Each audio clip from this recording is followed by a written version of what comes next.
أولا يعلمون أن الله يعلم ما يسرون وما يعلنون کیا وہ نہیں جانتے کہ اللہ جانتا ہے جو کچھ وہ چھپاتے ہیں اور جو کچھ وہ ظاہر کرتے ہیں؟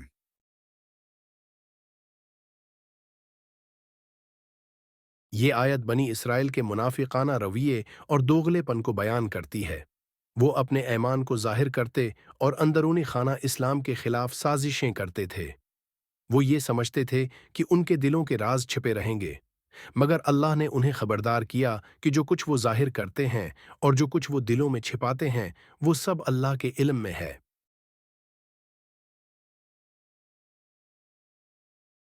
یہ آیت اس بات پر زور دیتی ہے کہ اللہ ہر چیز کا علم رکھتا ہے، چاہے وہ ظاہر ہو یا پوشیدہ۔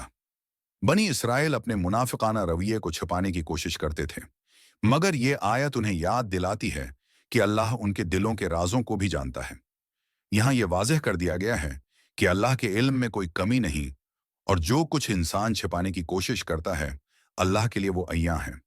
یہ آیت ہمیں یہ درس دیتی ہے کہ انسان کو اخلاص کے ساتھ زندگی گزارنی چاہیے، کیونکہ اللہ کے سامنے کچھ بھی چھپا ہوا نہیں۔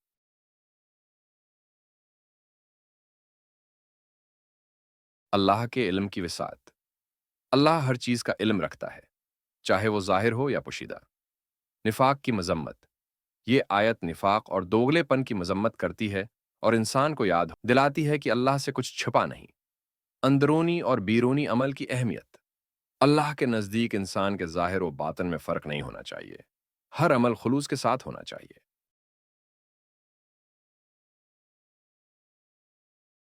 اللہ ہر پوشیدہ اور ظاہر چیز کا علم رکھتا ہے۔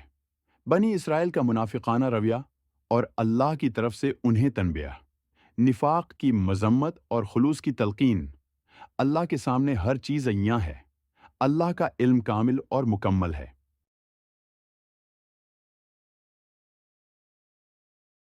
دوگلا رویہ، جیسے ایک شخص ظاہری طور پر دوست بنے مگر پیٹھ پیچھے برائیاں کرے، یہ منافقت ہے اور اللہ اس کو بخوبی جانتا ہے۔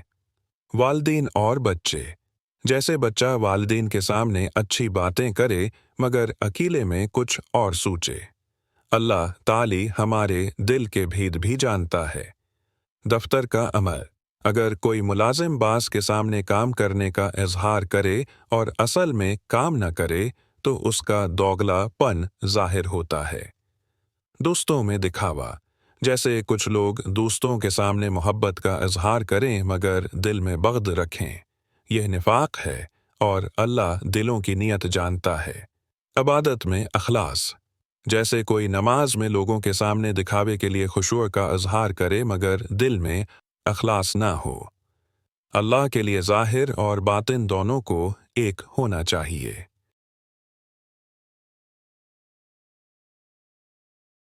یہ آیت ہمیں سکھاتی ہے کہ ہمیں اپنے اندرونی اور بیرونی عمل میں یکسانیت رکھنی چاہیے۔ آج کے دور میں بھی بہت سے لوگ دوسروں کے سامنے نیک بننے کی کوشش کرتے ہیں مگر ان کے دل میں کچھ اور ہوتا ہے۔ یہ آیت ہمیں یاد دلاتی ہے کہ اللہ کے سامنے کچھ بھی چھپا ہوا نہیں اور ہمیں اپنے دل اور عمل میں خلوص رکھنا چاہیے۔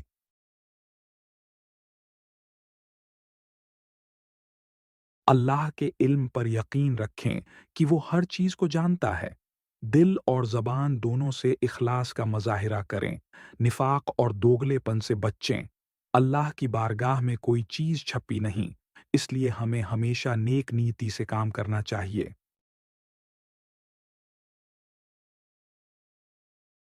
یا اللہ ہمارے دل کو اخلاص کے ساتھ بھر دے اور ہمیں ہر قسم کی منافقت اور دوگلے پن سے بچا۔ ہمیں تیری رضا کے مطابق زندگی گزارنے کی توفیق عطا فرما۔ آمین۔ اے اللہ ہمیں یہ یقین عطا فرما کہ تو ہر چیز کو جانتا ہے، چاہے وہ پوشیدہ ہو یا ظاہر۔ ہمیں ہمیشہ تیرے علم پر بھروسہ اور ایمان رکھنے والا بنا۔ آمین۔ یا رب العالمین ہمیں نفاق اور دل کی کجی سے محفوظ رکھ اور ہمیں خلوص اور سچائی کے ساتھ تیری عبادت کرنے والا بنا دے۔ آمین۔